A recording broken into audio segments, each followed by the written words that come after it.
Service in Morristown has issued a severe thunderstorm warning for northeastern Bradley County, southern Loudoun County, central Meigs County, McMinn County, western Monroe County, southern Roane County, until 10:30 a.m. At 9:44 a.m., severe thunderstorms were located along a line extending from 10 miles southwest of Fairview to 6 miles north of Cleveland, moving east at 50 miles per hour. Hazard, 60 miles per hour wind gusts. Source, radar indicated. Impact, expects damage to roofs, siding, and trees.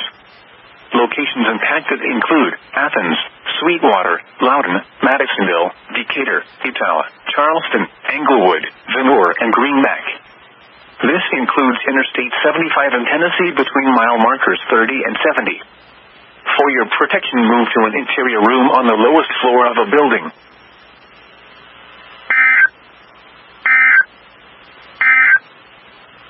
The Chattanooga Airport climate summary for yesterday.